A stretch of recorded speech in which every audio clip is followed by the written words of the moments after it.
Good morning, good afternoon, good evening, ladies and gentlemen. Welcome back to the Alamodome Audible Podcast. This is episode 205, and you are listening to the voice of Jared Thomas and my co-host, Adrian Ramirez. Adrian, welcome back. This will be our fourth time well, maybe not the two of us, but the fourth time UTSA podcasters have had to recap a bowl loss for UTSA. We are still waiting for that extremely elusive bowl victory recap episode. Man, sucks. Couldn't have said it better myself. Sucks. But 100%, man. It is certainly better to be 0-4 than 0-0 like Texas State. So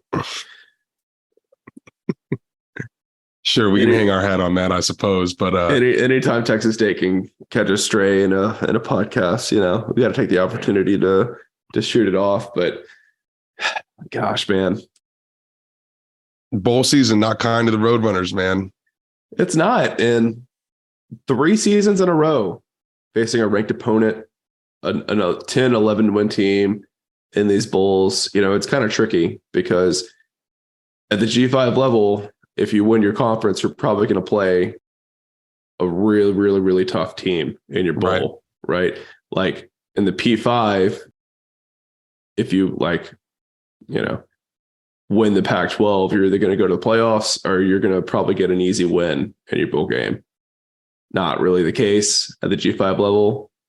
It's tough, man. It sucks. If UTSA would have gone 6-6 or 7-5 these past 3 seasons, then yeah, they probably do win 2 of those 3 bowl games, right?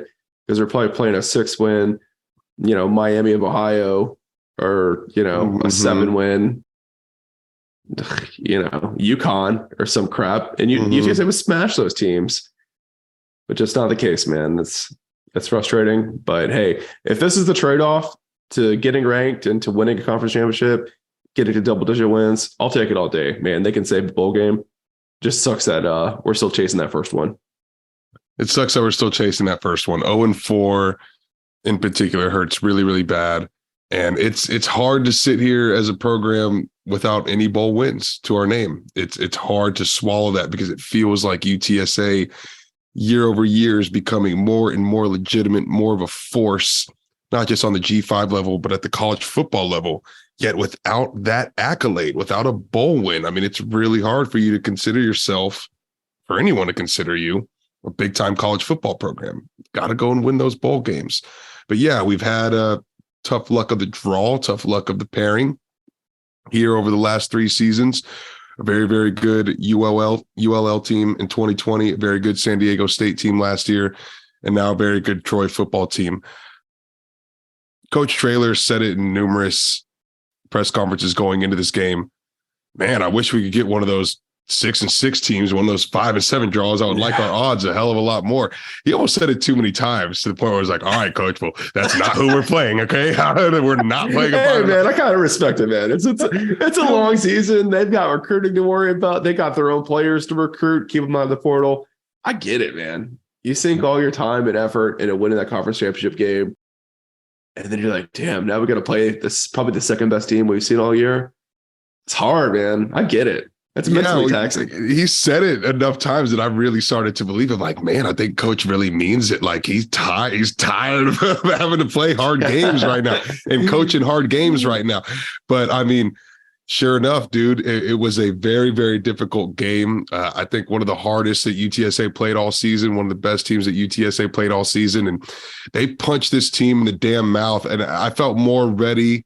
I felt that this team was more ready to go and play in a bowl game than any other UTSA team of the past. But after watching that game, I'm not sure that was exactly the case. I don't know if this team was totally ready to go out there and win this football game. I mean, they showed up, they played, but man, we got our butts kicked by an extremely good Troy defense. But man, it doesn't feel like the UTSA offense is as bad as it played that day. And we had a few pieces missing, a few things are wrong here and there, sure. And we understand all that. We'll get to that. But dang, Jared, it just felt like that was far from the best version of UTSA football that was fielded that day. My, I guess, outlook on that changed a little bit after I rewatched the game because, especially on a couple of the turnovers and turnover on downs as well. Some of the plays that didn't pan out for UTSA, whether it was an interception, a forced fumble, a pass breakup, whatever. I mean, I went back and watched. I'm like, man, Troy really made a good play on these, right? And most of the opponents on the schedule are not going to make that play.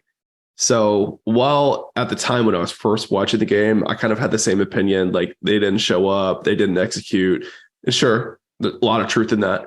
But I also think I didn't give Troy's defense enough credit. Like I think I tweeted during the game, like, oh man, this defense is legit. They're as good as advertised and all of that. But I didn't appreciate the minute details of a lot of the specific turning point plays. And give Troy enough credit in the actual moment for a lot of those. Instead, I was like, why did Frank throw that ball? Or why didn't Josh, or why didn't Zachary Franklin come down with his catch? That kind of stuff. But on rewatch, I was like, damn. Defense was unbelievable. Stopped UTSA 4 out of 13 third down attempts, 1 out of 3 on fourth down attempts. Forced 5 turnovers. That's 3 fumbles lost. I think we put the ball on the ground 5 times, lost 3 of them, and then 2 interceptions, also from the Troy defense. So that's 5 turnovers from the Troy defense. Held UTSA to a pretty abysmal 345-yard day on offense, which for our standards is very low. And not only that, Jared, but UTSA didn't do itself any favors. We talk about the lack of execution. That there were a lot of mishaps physically that happened in game during the snaps, but more so than that, there was a lot of mental issues on the field for UTSA, committing 9 penalties for 104 yards, giving away a lot of them quite despicable for a team that has these culture pillars and ways that they're supposed to conduct themselves and this triangle of toughness sort of mind state. 9 turnovers, I will say even a majority of which of those were inexcusable, despicable penalties. The one that really gets me was, I think it was the last drive for Troy on offense, or maybe the second to last. They called a unsportsmanlike penalty on Cyrus Simon when Troy was still in the huddle. I still have not been able to find an explanation of that. The only thing I can think of is they called the wrong number or something. I don't know. But it was really strange. And, just a lot of really unforced errors from UTSA. I really strongly feel like they let Troy get inside of their head. Right. Yes. You see this sometimes where one team gets chippy, they get aggressive. You think back to that first interception that Frank Harris threw, and then Troy had a really dirty, cheap shot way behind the play, blindsided Frank Harris. First of all, that should have been an ejection. Yeah, automatic ejection. This was a dead ball that had been dead for several seconds. Players are walking. Players are walking down the field to the spot of the ball, and this dude blindsides Frank Harris, takes him off of his feet, decleats him. He was headhunting for the quarterback too, because he ran past multiple offensive linemen and went to look for Frank and went and hit Frank several seconds after the play, and all that gets is a flag unsportsmanlike. I mean, I don't even think they called that the first personal foul warning on him. It should have been an automatic ejection, no warning, no anything, one and done. That was despicable, totally classless play. That was really, really low rent. But to your point about getting inside of UTSA's head, that was without a doubt something that occurred. I think Troy was intentionally chippy and getting in front of guys' grills and in their faces, and playing a little bit extra hard and pushing guys down maybe for another second after the whistle. But UTSA completely let it get to him. I do think it was part of their game plan. UTSA let it get to him, and the more that it affected him, the more that Troy egged it on, right? There was a sequence there, and I know a lot of UTSA fans like, that game was rigged, game was rigged. There was one particular drive where there was a pass interference call that was completely erroneous, right? I mean, it just was a completely legal play from UTSA cornerback. It escapes me who that was on. But they call a pass interference. I think it was a third down conversion that ends up giving Troy the first. They go downfield and end up scoring on that drive. There are penalties everywhere in the last couple of minutes of the first half. It's where things really kind of got out of control with the extracurricular activities. And sure, you could say that little part was rigged. Maybe there were 2 or 3 flags that could have been picked up. But for the most part, UTSA completely got in over their heads conduct-wise. And did some really embarrassing things out there, man, that we just don't see from this team that's supposed to be a lot more mentally, cerebrally sound than that. Mm-hmm. Yeah, these teams like Troy that don't have a super efficient offense, they love to muddy up games, make them really gritty. Sure. Usually in games like this, like mistakes compound on both sides, and that's only going to benefit the team that has the less explosive offense, right? So I think Troy totally planned to go in and try to rattle UTSA like that. And I mean, they probably have seen this happen to UTSA before, because it's not the first time that we've seen, UTSA let themselves get carried away like that and just do a bunch of dumb stuff because, the defense or the opposing offense or whoever, is kind of pushing their buttons a little bit, right? But I mean, that's just part of football. I mean, no matter what level you play at, that's always going to be the case. You're always going to play teams that do that kind of stuff. And you just got to rise above it and just like let your play do the talking and take care of business. And I don't think UTSA did that at all, which is kind of surprising on such like a veteran squad. There's not a whole lot of young guys that are like in huge positions, right? It's mostly upperclassmen. So a little bit surprising to see them kind of fall victim to, I guess, for lack of a better word, it's such a cheap strategy on Troy's part. And obviously it worked. You got to give them credit, but you would expect that to work against like a less successful younger team than UTSA. But so sure, yeah. You just hate to see that sort of thing. You hate to see the manner in which UTSA lost this game, with sort of the lack of execution on the ball, and then a mental collapse, right? And not keeping the wherewithal to stay in command and in control of what you're doing, right? And letting what you can't control be what you can't control. So yeah, I think there was a little bit of a weak moment there, a moment of exposure. And then, you could go back and make the argument of business already being finished whenever the conference championship was won. And look, we've seen this team play rather lackadaisical after clinching the conference championship. I don't know if maybe a little bit of that same emotion translates into the bowl games that we play after winning the conference championship. I don't know. I saw the team play hard.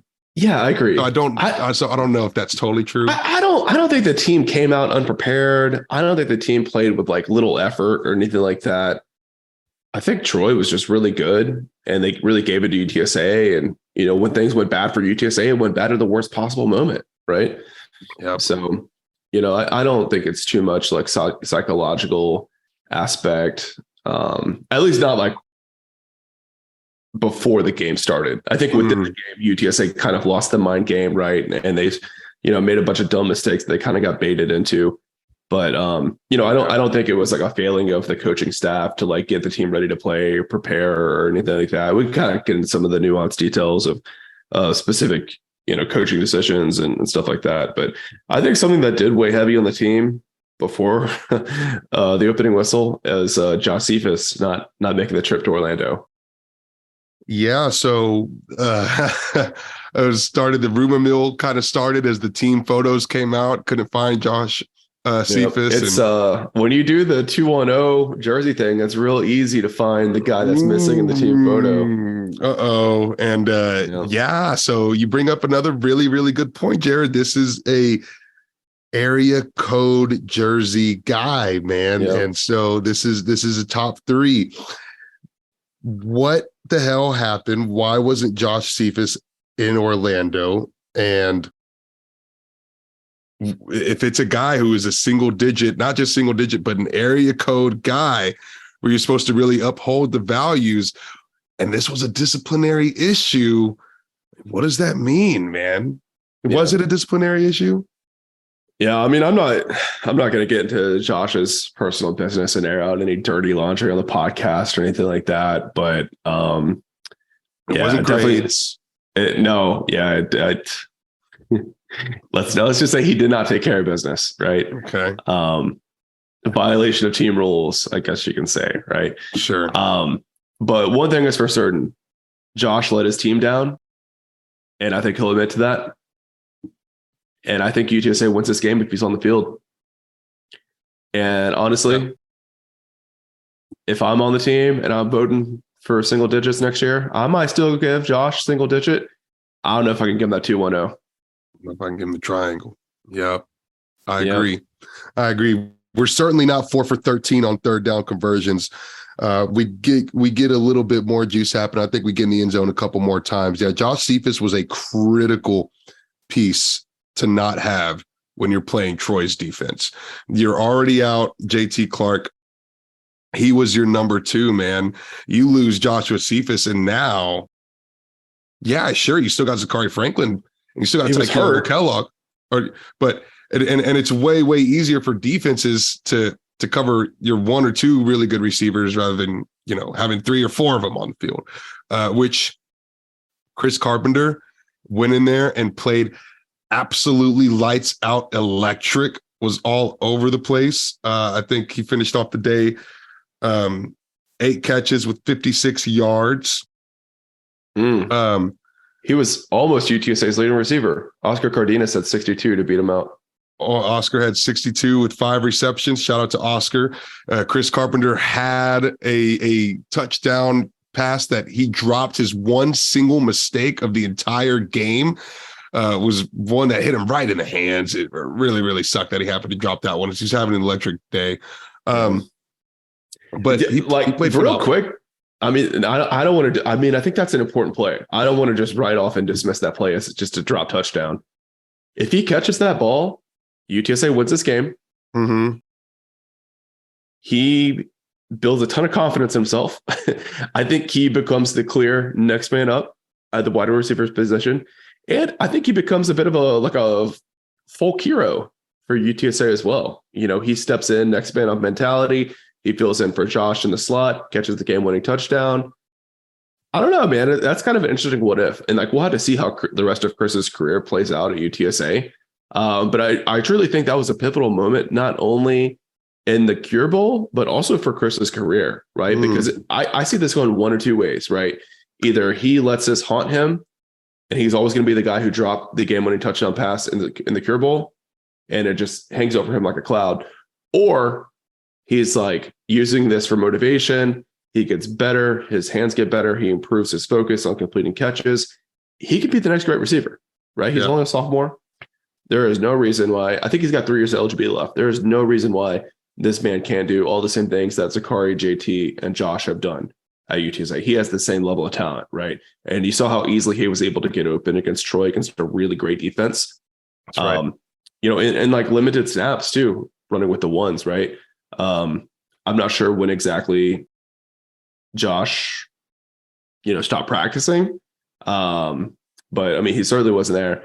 Also, I mean, it was the first bowl game of the year, right? So it's not like they had a ton of practices in between, True. whatever stuff went down with Josh and in the bowl game, right? So, it stands to reason that Chris is going to get a lot more snaps with the ones heading into next fall and into the spring, right? So, I mean, really good chance for him to develop. I was so impressed with his playmaking ability at wide receiver. We've seen him on special teams have his moments, have his spurts where he looks really good, look explosive. But he came in there, man, and did not miss a beat. It was catching the ball, making moves after the catch, yards after the catch, right? Getting open consistently. The dude was all over the place, man. He looked so good at wideout. I was really impressed with his ability to go in there and play in such an important game. Really no pressure on him at all, besides maybe that drop touchdown at the end.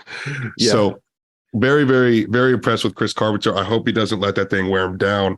But no, that was a brutal moment, man. That was brutal. It was brutal not having Joshua Cephas in there, because if Joshua Cephas is in there alongside Chris Carpenter, alongside Tyke Kellogg, who only had 1 catch, by the way, and Zachary Franklin, there is an open receiver during those pass plays. Frank Harris has an option on so many more of those throws that he did not have any options on. 23 for 42, very uncharacteristic for Frank. 2 interceptions, very uncharacteristic for Frank.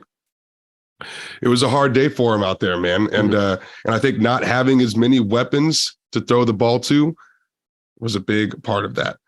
And to sort of stay on the offense for one last thing, Jared, was Will Stein's absence a detriment to this team? Before I answer that, I just want to say one last thing on Chris Carpenter. And shout out to Maddie who made this point to me in a group chat, is that we are not that far removed from Chris Carpenter getting snaps at running back. And I think right now we know for sure that his future is at a slot receiver position. So that much has been cleared up. I think that's good for Carpenter. Oh man, Will Stein, Justin Burke. So I have been really spoiled watching Will Stein. I have been really spoiled watching Barry Looney. Those guys are both prodigies, incredible play callers, incredible offensive coordinators.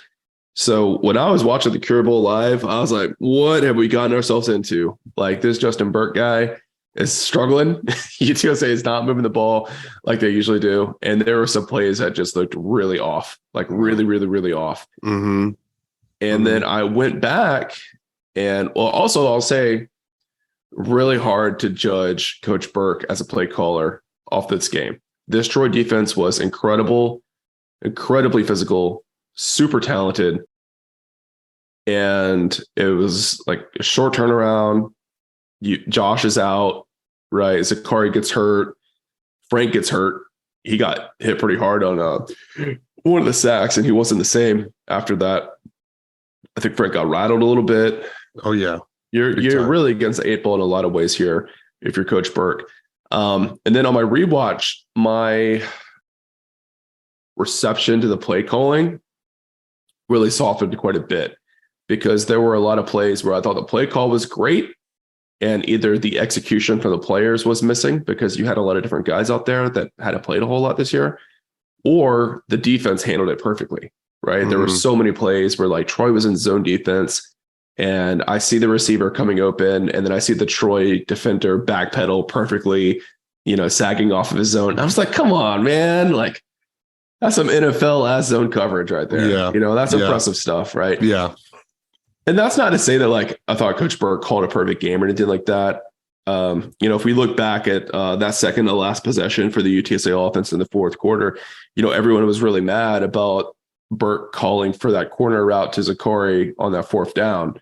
And yeah, I mean, I'm not like a huge fan of that play call because Zakari was hurt, and it's just not really the way I'd want to potentially end a game, right? On that play.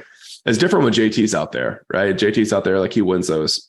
But anyways, reason I bring that up is the third down play before that was really atrocious. It was like UTSA ran like a pick play where like Dan Dishman came in and ran like a short in curl route.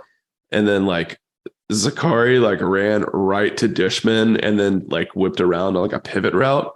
So it was like a pick play, but Zakari was the one that got blocked instead of the defender.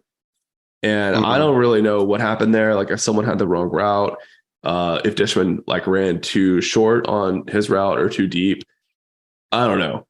Dishman did end up being open on that play, but Frank had to get rid of the ball really fast because there was an uncovered linebacker on a green dog blitz coming at him, and he just had to get the ball out. But that was one I was like, oh yikes, man! Like that, the team was not ready to execute that play, and they called that in a really critical, what was it, 3rd and 2 from the 2 or something like that. Yeah. That was one I'm sure Coach Burke would like to get back or just coach it up better and practice leading up to the game. So, there were some questionable things. I mean, I think also like that kind of hook and ladder play they try to run on that I think it was the last drive, right? They threw it out to Zakari and Gavorian was coming around and they pitched it to Gavorian and like nobody was. Oh, yeah. Like, I mean, it was probably a negative play because I think Zakari could have cut up field for like 6 yards. So, just like some cutesy stuff like that I'm not a fan when any offensive coordinator does that, especially not when you have the talent that UTSA has. I really feel like UTSA's specialist, or sorry, not specialist. I feel like their wide receiver talent, running back talent can really go head to head with like any team in the country for the most part. So to do that kind of gimmicky stuff, I feel like it's not usually the right call for the Roadrunners.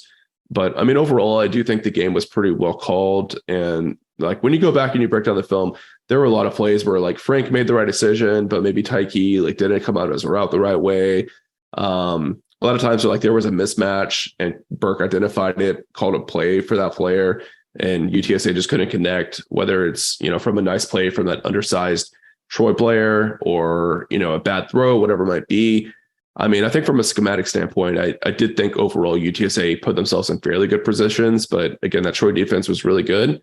And just, some execution issues from guys that haven't been playing those positions that much this year, namely Tyke and Carpenter, I think were the two guys that, had a lot of execution issues. Saw some from Dishman as well. So, sure. It's just a tough spot for Coach Burke to be in. So we'll see how he continues to develop. I don't want to judge him too harshly off this. But man, yeah, Will Stein was really good. Yeah, sure. No, I mean, I think I had the same sentiment watching the game. I felt like a lot of the play calls were good in those harder scenarios, those third downs or the red zone and goal line stuff. Sure, maybe a couple of plays here and there, calls that you wish you could have had back. But I think for the most part, he called a pretty solid game. I think it goes back more towards the execution, not quite being there for the team. And then one other note on the offense, Jared, is we kept trying to speculate and figure out who was going to be running back number 2. There was no running back number 2. Kavorian Barnes was the only man that was running the football out of the backfield. 22 carries, 138 yards, 6.3 average yards per carry, and a freaking 53-yard run as well on top of that. Kavorian Barnes played an incredible game, perhaps the best player on the offense that day. On both sides of the ball. Yeah, on both sides of the ball. So want to give a shout out to Kavorian Barnes. Really, I think the player for UTSA that game. You also had some really good moments from Oscar Cardenas. However, he did have a very uncharacteristic drop. Doesn't happen too often from Oscar. He fumbled. A fumble. That's right. Not a drop, a fumble, which they had to go back and review it, and they called it a fumble, right? And then you had while we're on the tight ends, we got to give a shout out to the Dan Dishman catch and hurdle, baby. That was one of the few very, very bright spots in this football game. We're seeing Dan Dishman catch the ball and then get some action after the catch with the sweet hurdle there. But yeah, I mean, dude, it's just a very, very tough day. Frank Harris, 194 yards. You don't see that too often. And then to look at Troy's offense, dude, they had 153 total yards. 153 total yards of offense. They won the game. Say that penalty yardage again. What would you say, was it 105, 95? 9 penalties for 104 yards for UTSA. So what, 45% of Troy's yardage in this game was penalty yardage? Yeah, 150 to 104. Yeah, 153 to 104. Yeah, like a 40%, 30%. Jeez, man. And they only committed 2 penalties. They only committed 2. Churches. And the thing that drives me nuts is so few of those penalties were like DPI because this guy's going to score a touchdown if I don't, grab him by the waist, right? I can think of like Nick Troy Fortune had a defensive holding penalty. It was like, okay, yeah, it's legit. Like that guy probably would have caught the first down if he didn't held him. Jeez, I can't talk. But so much of it was like pushing after the play, running your mouth. I mean, all kinds of silly stuff that just, there's no need for it, man. There was a sequence where there were like 3 unsportsmanlike conduct penalties in a row. Yeah. I want to say it was embarrassing how often it was happening. It was like, is nobody getting chewed out for going off after the play? Like that shit should stop after the very first one. And it just kept happening. But this is an offense that was not able to put up any points, an offense that was causing just as many turnovers as they were touchdowns, to a degree. And man, they completely outplayed UTSA. They had possession for longer. They were able to minimize their mistakes, I guess I should say. They were able to minimize their mistakes, whereas UTSA was not able to do so. And they capitalized, I think, a little bit more on the success of their defense than UTSA was able to. Because let's not forget the UTSA defense went in there and forced 2 interceptions to give UTSA the opportunity to score and get back with the lead, or to run away with the game and put themselves up by 2 and 3 possessions. Didn't happen. Mm-hmm. UTSA's defense got to Troy's quarterback 6 times. They had 6 sacks on the day. Yeah. Like doubled our whatever.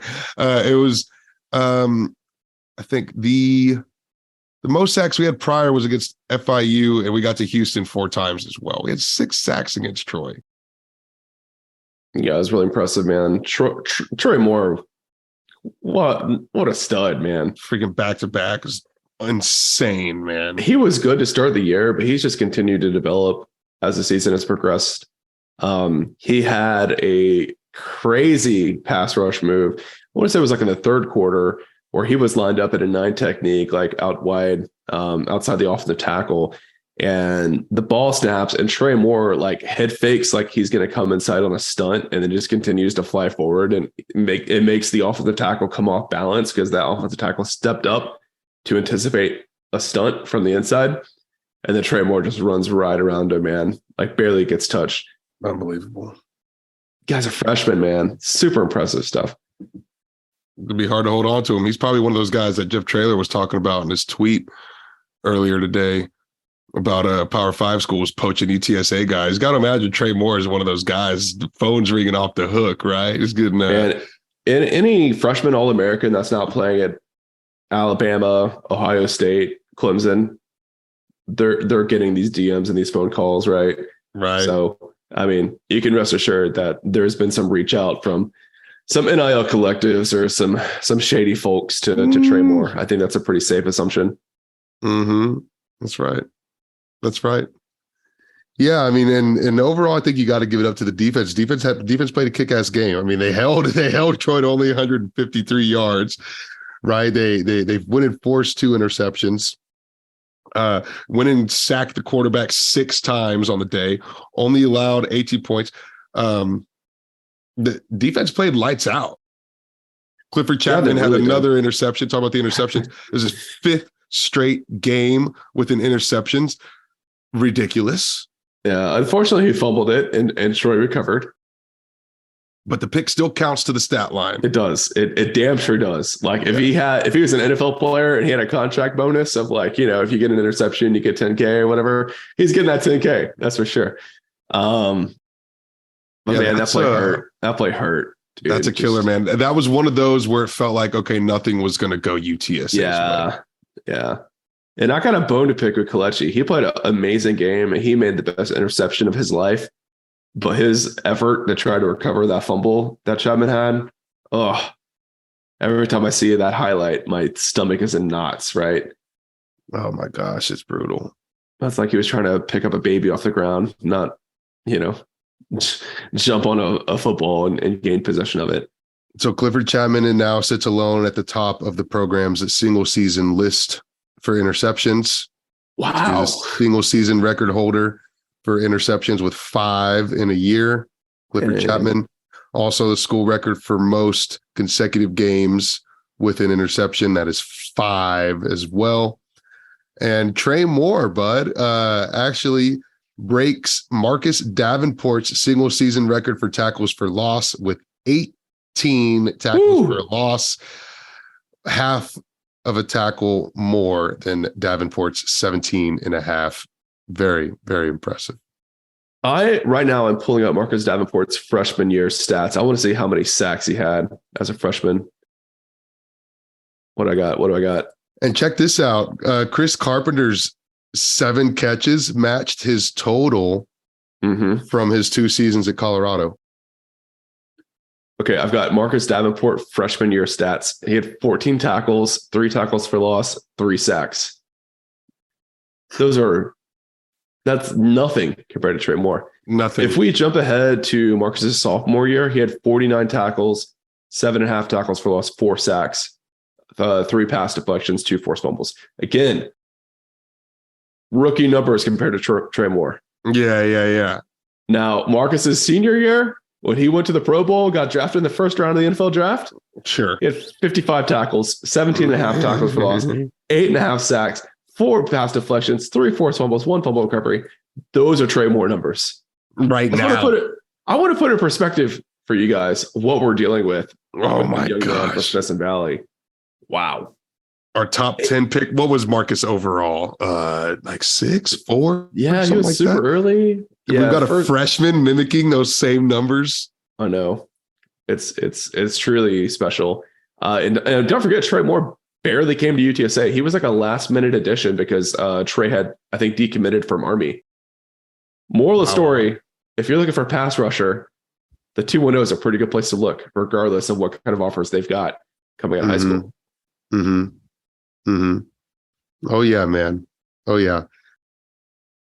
And then got to give a huge shout out to the Australian Cyclone, the leg from down under, senior punter, Lucas Dean in his career finale as a UTSA Roadrunner. All of the respect and all of the kudos in the world to that guy. He had all four of his punts on the day land inside the 20-yard line, the first 2 of which were inside the 5. A direct consequence of Lucas Dean's inside the 5 punts being the UTSA safety, or I should say the Troy safety that resulted in UTSA's first points, the game's first points on the board, 2-0.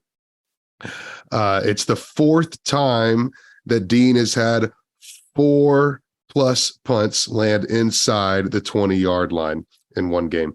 And it's the second time in which he had booted a ball 67 yards. The dude's an absolute monster.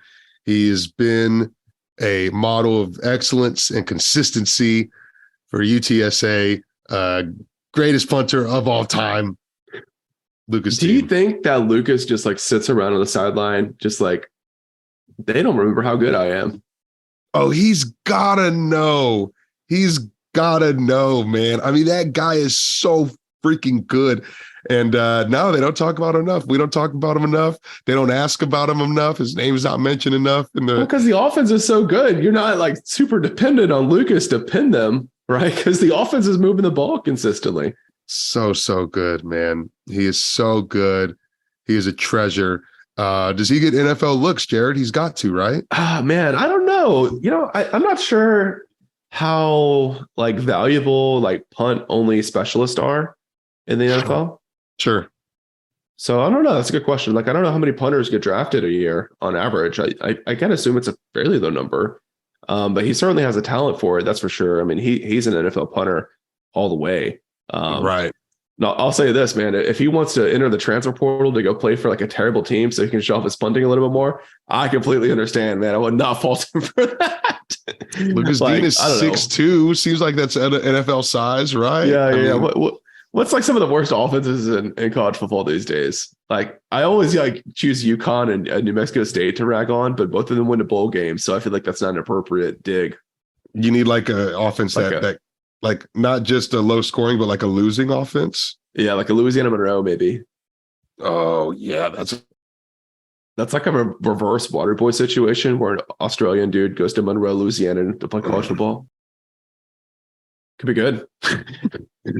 Oh man, yeah, that would be good. So, I think I had one other shout out that I wanted to give, but no, I got one. Brandon Brown was a freaking force of nature against Troy, man. That guy was like 3 yards deep in the backfield every play. Huge. Joe Evans balled out as well. Lamont McDougall had a great game in his last game as a Roadrunner. Shout out to McDougall, man. Yeah, he's a beast. Wow, I kind of had forgotten how good Brandon Brown was, to be honest with you. Like, he had a good season, right? But he had kind of been up and down, I guess, a little bit. He dominated Troy. he had those boys on skates looking silly. Oof. UTSA fans audibly loud on the ESPN broadcast, extremely loud. Even before the kickoff started, when they're playing the techno song over the PA system in Exploria Stadium, oh, whoa, oh, and the UTSA was so ferociously loud on that broadcast.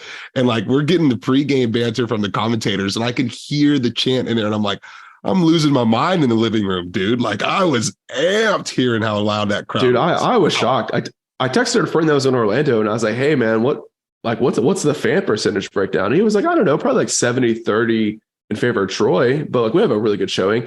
And I was like, damn, like on the TV, it sounds like this is a home game. It like, sounds like it's so loud. I don't know if they only had like the microphones positioned on the UTSA side or something. But it was wild. Like it sounded like a raucous atmosphere. Yes. So yes. I was pretty shocked to hear people say that it wasn't like a full UTSA crowd in that stadium. That's my first time hearing that. I'm shocked to hear it because it looked and sounded so crazy. And of course, whenever they show the UTSA crowd, it's all UTSA people standing with each other, but they were so loud in there, man. So just kudos to the Traveling Roadrunner fans. Yep. Continue to do it every single year, every single away game. We show up, and yeah, that was tremendous, man.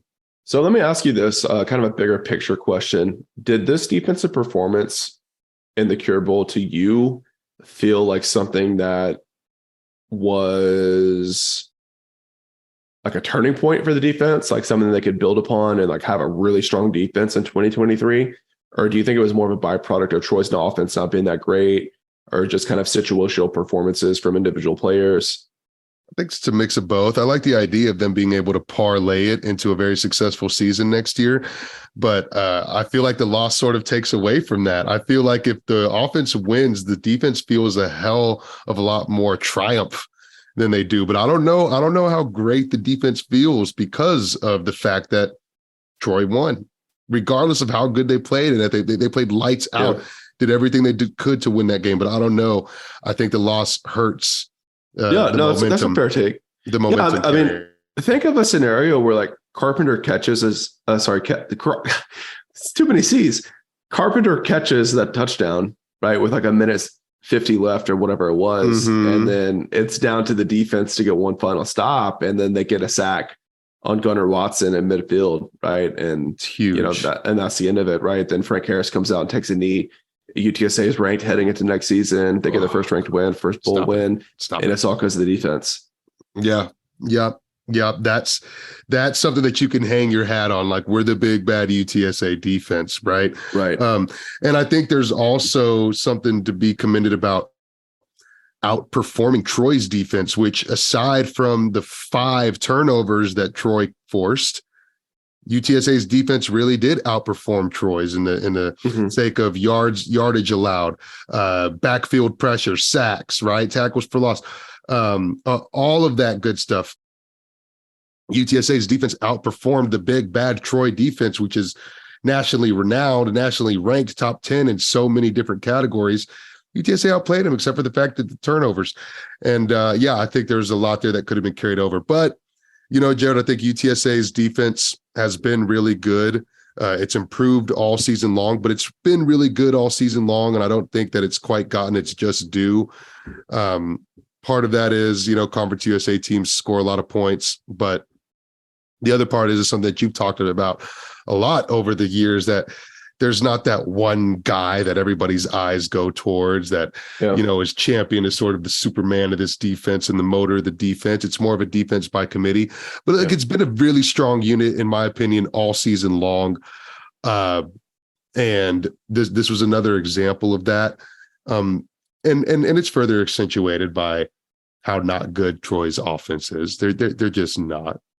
You know, I mean, they, especially in the first half, they did get bailed out a lot of Watson missing some open throws that should there, and there were some drops as well. That there were some wide open ones that he missed. Yeah, I don't think you can really give the defense too much credit on some of those drops from Troy earlier in the game. But you know, I think like a lot of guys just improved throughout the span of the season for UTSA. I think the depth at a lot of positions got better. I think you look at the safeties. I think there was huge improvement from both Clifford Chattman and Kelechi Iwechukwu, right? And, I don't think I really talk about on the podcast a lot, but in private when I'm talking to my friends, I'm a huge critic of Just Lep, right? I have a lot of issues with his safeties. I have a lot of issues with his play calling at times. I have a lot of issues with how just out of whack the secondary looks in a lot of occurrences. But I thought that none of that stuff stood out to me, both on the initial watch of the game and on the rewatch against Troy. And I'm really hoping that is Lep taking the next step as a defensive coordinator, and also as a safeties coach, right? Because he had two guys that, Chapman's playing a different position last season. Kelechi, no one really expected him to start. You lose a defensive player of the year candidate, Rashad Wisdom, pretty early in the season. And then to have those two guys wrap up the year playing at as high a level as they did, that was really impressive, man. And I don't know, I'm a little bit more hopeful about that secondary and that defense heading into the AAC than I was even, 3 or 4 weeks ago. You look good. And Iwachukwu's interception was a revenge interception. That was following the late hit on Frank Harris. So I was particularly appreciative of that interception. We hadn't quite got it back on them. The one thing is I don't think at any point in the Jeff Traylor era have we seen the UTSA offense, their scoring ability get stifled the way that it did. So that was a really, really hard pill to swallow. Zooming out, being a little bit more big picture, and I hate to play this card, Garrett, but it did sort of feel like another, and I don't want to say like another one, like we have, like it happens every single year, but there's been a couple of these over UTSA's history, like really, truly different making landmark marquee win, like it like eludes the program. Like I think of last year, and these are all sorts of different examples, right? None of the categories quite the same, but like you think of, you could have gone 12-0 in the regular season, right? You blew that game against UNT. You think about, I don't know if 2021, I'm sorry, 2020, if you can really count the BYU one, because we weren't really supposed to win that game, but we had a chance to get out of a pretty marquee win against that BYU team. But then you think of like, what's another good example? Like when we beat Houston, first opening game of 2014, and you had a chance to beat Arizona at home.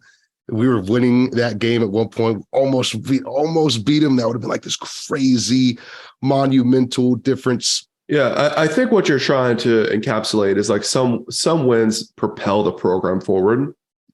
Right. And it seems like we can never, whether we're in position to win it or not, like, damn it doesn't seem like we can capture it. It just doesn't seem like we can capture that. We get the one before it. Maybe we have a chance to win it during that game, but like, that real special, really difference-making win. Yeah, I think that's the one. I think you hit it on the head. That's the one I'm talking about. Because if they beat Troy, you finish one of the kings of the G5. You maybe finish it, or you definitely finish the season with the ranking. Maybe start the season with the ranking. Get your first bowl win. Get your first win over a ranked opponent. Oh, it's like painstaking. Felt like it was right there. The very first game of this season against U of H is another really good example. That was like that was a game that would have been a huge difference maker. This is a number 24 U of H team coming off of a conference championship, very first game of the season. You have them in the Alamo Dome. You're losing the third overtime. Like those are the games that I'm talking about. Felt like another one of those. Like, God damn it, we're supposed to get that one. Just can't get it. I'm going to go in the opposite direction. I'm going to say UTSA finds themselves in positions to have the opportunity to have those wins because they take care of business in other scenarios, right? Like leading up to it, right? Sure. Yeah, sure. So, I mean, for UTSA to win all those, like you're pretty much asking them to be perfect, and that's really hard. I'll say this as well. This might sound like I'm saying Jeff Traylor's overrated or something stupid like that. It's not the point I'm trying to make. but UTSA talents most of the teams they play. And it's really easy to rack up those wins when you're way more talented than UTEP, Rice, et cetera, even UNT. But when you go and you're in a neutral site playing against a ranked team, this puts a lot more under a microscope. And it's just harder, right? Like UTSA had a chance to beat San Diego State, right? It doesn't feel like it in retrospect, but that game was close in the third and even in the beginning of the fourth quarter. Like they could have won that one. They damn sure could have beat Troy. They should have beat Troy. Really, really great, strong team. And even Louisiana Lafayette, Jeff Charlie didn't even coach that game, and they still had a chance to win that game, right? So they're going to break through on some of them. But if those three teams are not quite as talented and not quite as well as coached, yeah, UTSA is going to win those games. But they're only getting to play those games because they're so freaking good and they're so freaking talented that they play themselves into opportunities to play really good teams. Right, so right. It's like a bit of a catch-22, Yeah. And I think the same thing can be argued for those regular season matchups that occurred too. Like the only reason why the U of H game would have been such a monumental win for UTSA is because of the season that they had in 2021, right? Yeah. But if UTSA doesn't go on that rampage and win Conference USA with an 11-win regular season, sure, would beating Houston in the very first game of the year this season been impressive? Yeah, it still would have been impressive. But to win that game coming off of the season that you had in 2021, it just would have been completely next level, right? So yeah, UTSA plays themselves into these opportunities. You just want to what's the thing that I always see? It's like the Roadrunners fail to take advantage of, right? Yeah. This golden goose that was in front of them, right? I think the U of H game from earlier this year is an example of that. I think you could have gone 12-0 against UNT. I think that's an example of that. I think, you could look at a couple of those examples for a UTSA team. And it was definitely a golden goose here that we could have captured. Just escaped us, just eluded us. Gotta get that freaking bowl win, man. I don't know what it's going to take, Jared. I don't know what it's going to take.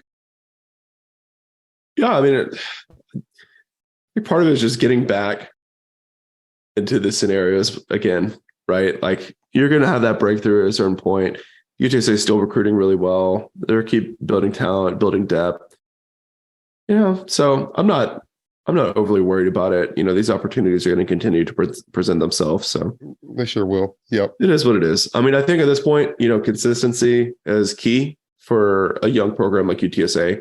So, if they keep having season like this, I'm not going to complain if they don't have that big ranked win, because having 10, 20 years even of having seasons like this where like you're winning 10 games, but you're not getting that massive, monumental upset of a top 10 program or whatever. Sure, I'm cool with that. I'm cool with that, right? Because you got to walk before you crawl. And UTSA is doing a damn good job of like crawling. You got to crawl before you walk. I said it backwards. You got to crawl before you walk. Mm-hmm. And UTSA is crawling very, very fast right now. That's right. We're getting there, and we're building the blocks. We're laying the foundation down. And hey, I mean, we did spoil U of H's very first ever game in their brand new stadium. What if we spoil U of H's very first ever game in their brand new conference as well? Yeah, I'm still looking forward to that. So, that's gonna wrap it up on game recaps for 2022, Jared, isn't it? Yeah, it really is, man. I feel like it's been a good one. It's been a good season.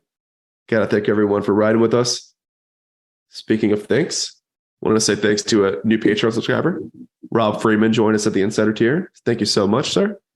Thank you as always to our big money donors, Ben Tovar, Rick Cortez of the Rowdy Road Grillers, the Bunch family, Zach Espericueta on the San Antonio Podcast Network, Brandon Padron, the Fikes family, and as always, major thank you to our Board of Trustees members who continue to support us at an insane level. Thank you all.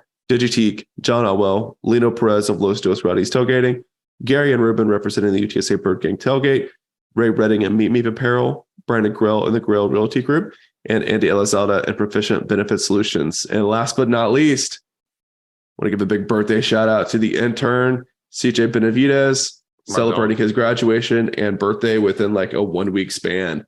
So hope he's living it up. Very nice. Very nice. Happy G Day to CJ. Very cool. Yeah. Well, hey, man, do you want to take a quick commercial break or just rip through these last couple of short topics that we got? I'd say we rip through them and send them out on the Cumbia. Can we do that? Yeah, I love that idea. Let's absolutely do it. So the big question, we'll kind of talk like big picture, right? Like that's what we're looking for UTSA is that breakthrough win to kind of catapult them up to that next level of being for sure the best team in the G5, getting in the playoffs, just being at that higher elevated level of conversation. Sure. But before we get there, we got to get to the offseason. And I think the first thing, of course, that's going to come to mind is early signing period. So UTSA right now is pretty active on the recruiting trail. They just picked up a commit that I really, really like out of the JUCO ranks, a 6'5" pass rusher who looks absolutely filthy. So they're continuing to work the portal, continuing to work the high school ranks, lock down the guys that they have committed to them right now. And come December 21st, those guys will be able to put ink to paper or digital ink to pixel, I guess. We're just a couple days away from that. I mean, well, I guess most people are going to be listening on the 20th. So tomorrow, even, guys will be able to start signing their national letters of intent to sign for UTSA. I think that's the number one thing to look forward to if you're a UTSA fan right now as we head into the offseason. Very juicy stuff. Very, very juicy. Got to see what the future's got in store. Got to get those wins on the recruiting trail, baby. Doesn't stop. Yeah. Any like key position that you really feel super critical for UTSA to just knock it out of the park in this cycle? I mean, I think you got to get some more quarterbacks in the room, man. I think it's very, very clear that we don't know who's succeeding Frank Harris. But one thing for damn sure is clear: it's Frank Harris's last season with UTSA. And I don't know if his successor is in the locker room. He might be, he might not. Even then, I think the list is pretty short. So I would like for us to figure out. And on that note, I'd say the whole backfield. We need to figure out who else is going to run the ball beside Kavorian Barnes as well. Yep. I was going to say this earlier, and I didn't mention it, but I don't know if people realize this, but the recruiting rules have changed in college football. In the past, you were limited to a maximum of 25 scholarships per recruiting class, period. Right. So you would see a lot of scenarios. Like I know Kansas had a big problem with this, where they would have so many guys leave the program, they could only sign up to 25 guys.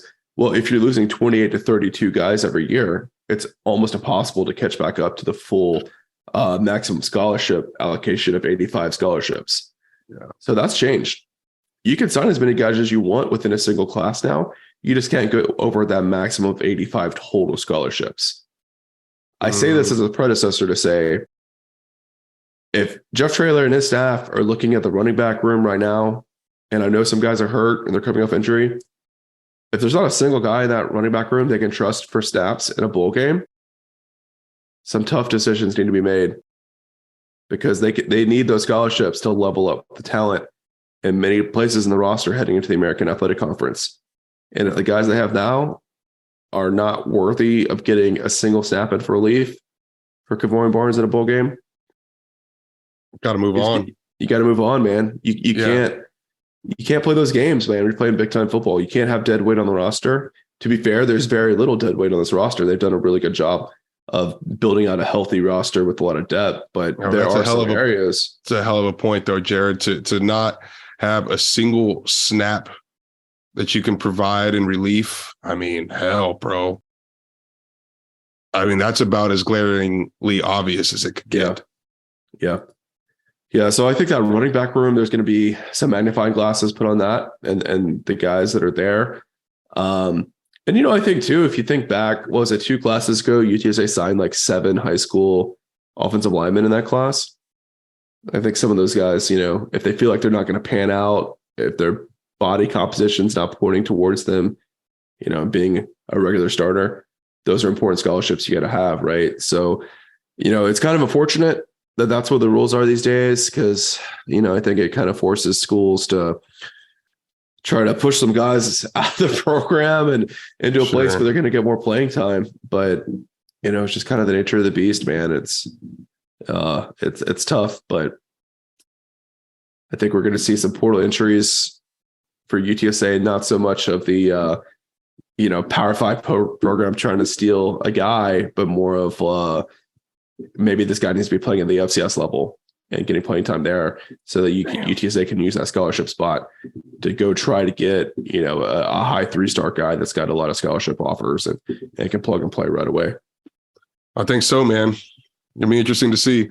So not just acquiring new roster talent, but figuring out what the hell you're going to do with the current roster and some of the talent. I mean, it is really like the NFL, man. You're like redoing your roster every year now. I don't think average fan appreciates how much that rule change has changed college football. Wow. Like, you see those tweets, they're like, oh my God, 2,000 players have entered the transfer portal this year. This is pandemonium. This is crazy. This is terrible.